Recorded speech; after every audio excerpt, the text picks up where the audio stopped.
42 दिन बाद आज से डॉक्टर्स काम पर लौट रहे हैं। ये बड़ी खबर आपको बता दें पश्चिम बंगाल से। दरअसल अभया से रेप और मर्डर के बाद जितना आक्रोश हमने पश्चिम बंगाल में पिछले 42 दिनों में देखा, उन आक्रोशों के बीच स्थिति ये आ गई कि ममता बनर्जी खुद मुख्यमंत्री 5 बार मुलाकात करती हैं डॉक्टरों के डेलीगेशन से। 5वीं मुलाकात में वो खुद सामने आती हैं और देर रात मीडिया के सामने ये कहती हैं कि उन्होंने डॉक्टरों की सभी मांगे लगभग मान ली है। आज 42 दिन बाद पश्चिम बंगाल में सभी डॉक्टर्स जो हैं वो अपने काम पर लौट रहे हैं। ओपीडी सेवाएं अभी बहाल नहीं हुई हैं, सिर्फ और सिर्फ इमरजेंसी सेवाएं जो हैं वो बहाल हुई हैं। अपनी मांगों को लेकर लड़ाई जारी रहेगी, ये डॉक्टरों की तरफ से बिल्कुल साफ निर्देश दे दिए गए हैं। यानी कि सड़कों पर हाथों में तिरंगा झंडा लेकर जिस तरह से पिछले 42 दिन ये प्रदर्शन चला, उसने सत्ता के उन तमाम लोगों को सामने झुका कर रख दिया जो इस इंसाफ की आवाज को दबाना और छिपाना चाहते थे। ये 3 तस्वीरें हैं। सबसे पहली तस्वीर हम आपको बता दें, एक तरफ जहां सीबीआई इस पूरे मामले की इन्वेस्टिगेशन कर रही है, तो वहीं पिछले 42 दिनों से पश्चिम बंगाल की तमाम सड़कों पर जो डॉक्टर्स प्रदर्शन कर रहे थे, उनके हाथों में तख्तियां थी वी वांट जस्टिस की। उन तख्तियों का परिणाम ये कि सरकार को इन मांगों के आगे झुकना पड़ा, लेकिन लड़ाई अभी भी जारी है।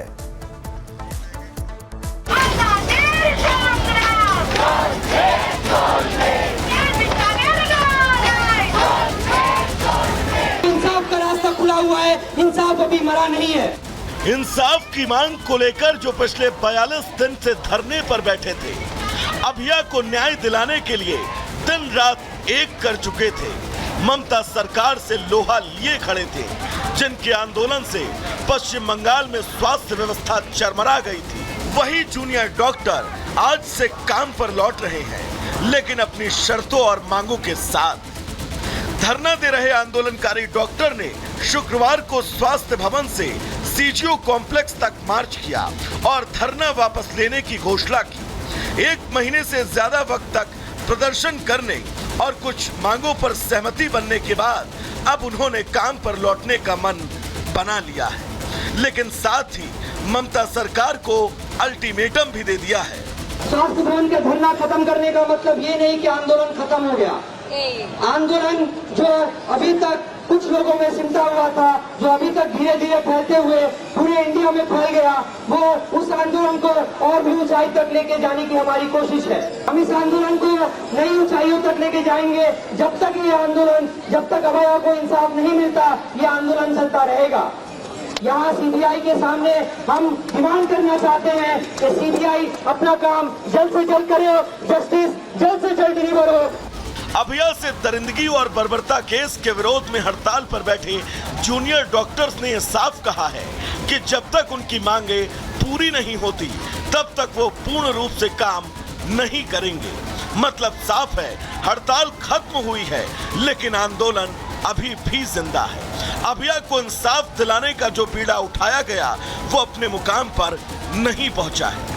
हमने ये जो इमरजेंसी सर्विसेज ज्वाइन करने का फैसला किया है, किसी भी दबाव या किसी भी डर से नहीं किया। हमने ये जो इमरजेंसी सर्विसेज ज्वाइन करने का फैसला किया है, ये सिर्फ इसलिए कि लोग अभी जो बाढ़ में परेशान हैं, उनको किसी भी तरह से जो सहायता दी जाए वो दी जा सके। हम आगे अपना आंदोलन कंटिन्यू करेंगे। उधर अभया केस में अब तक 3 लोगों को गिरफ्तार किया गया है, जिसमें मुख्य आरोपी संजय रॉय, पूर्व प्रिंसिपल संदीप घोष और ताला पुलिस स्टेशन के एसएचओ अभिजीत मंडल हैं, जिसमें से संदीप और अभिजीत 25 सितंबर तक सीबीआई हिरासत में हैं। लिहाजा अब सीबीआई पूर्व प्रिंसिपल का नार्को टेस्ट कराना चाहती है। इसके लिए सीबीआई ने सियालदाह कोर्ट से मंजूरी मांगी है। सीबीआई को संदीप घोष पर घटना से जुड़े सबूत मिटाने समेत कई कड़ियों को छिपाने का शक है। फिलहाल जहां सीबीआई मामले में तेजी से जांच कर आगे बढ़ रही है, वहीं जूनियर डॉक्टर भले काम पर लौटे हो, लेकिन वो ओपीडी और कोर्ट ऑपरेशन थिएटर से दूरी बनाए हुए हैं। संदेश साफ है कि जब तक इंसाफ नहीं, तब तक काम नहीं। Bureau report, Republic Bharat.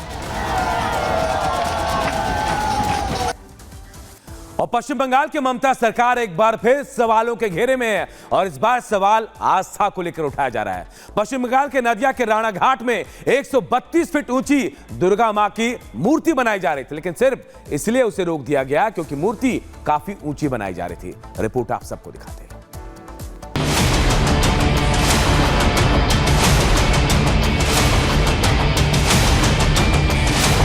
दीदी के बंगाल में आस्था पर बवाल। आस्था कितनी अपार ये तय करेगी सरकार। अपने आराध्य के प्रति आपकी आस्था कितनी गहरी या ऊंची है, क्या इसका कोई मानक आज तक तय हो पाया है? लेकिन ममता दीदी के बंगाल में आस्था की ऊंचाई के नए नियम कर दिए गए। ऐसे नए नियम जो अब तय करेंगे कि भगवान के प्रति आपकी श्रद्धा उतनी ही होगी जितनी सरकार चाहेगी। जी हां, बंगाल के नादिया जिले के राणाघाट में कुछ ऐसा हुआ। राणाघाट के कमालपुर अभियान संघ ने इस साल मां दुर्गा की सबसे बड़ी मूर्ति का निर्माण करने का फैसला किया। संघ चाहता था कि इस बार मां दुर्गा की दुनिया की सबसे ऊंची मूर्ति राणाघाट में बनाई जाए। इसके लिए कई दिनों से तैयारी चल रही है। यही नहीं, हिंदू कारीगरों ने मां की मूर्ति का निर्माण लगभग पूरा कर लिया है, लेकिन इस मूर्ति की ऊंचाई से न जाने क्यों दीदी की गर्दन में दर्द शुरू हो गया। न जाने क्यों, लेकिन कहा जा रहा है कि इतनी ऊंची मूर्ति का निर्माण नहीं किया जा सकता। मूर्ति के निर्माण को रुकवाने के लिए वहां का शासन और प्रशासन इतना गंभीर है कि वो एक तो नहीं बल्कि कई बार इस इलाके के चक्कर लगा चुका है। पुलिस का गाड़ी आया और पुलिस यहाँ पे काम करना बंद कर दिया और बोला ऊपर से ये बंद करने का आदेश है क्योंकि ये कोई काम नहीं कर सकते। तो हमारा जो 14 लेबर था यहाँ पे काम कर रहे थे, सब काम बंद कर दिया। उसके बाद पुलिस पिकेटिंग भी लगा दिया हर तरह सब टाइप। अपराध को रोकने के लिए बंगाल पुलिस भले ही मुस्तैद न हो, लेकिन राणाघाट में मूर्ति के निर्माण को रोकने के लिए बीते 2 दिनों से पुलिस बल तैनात है। परसों से आज तक पूरा पुलिस यहाँ पे मौजूद है क्योंकि देखिए एक पूजा तो गांव का ही पूजा है। आखिर थक हार कर पूजा आयोजकों को कोर्ट का दरवाजा खटखटाना पड़ा। परसों मैं कोर्ट में गया था, हाई कोर्ट, तो कल मेरा पिटीशन हुआ हाई कोर्ट में। तो मैं ये भी बात बोल रही हूँ, पिटीशन से पहले अगर एक परमिशन मिल जाए तो कोर्ट क्यों एक पूजा करना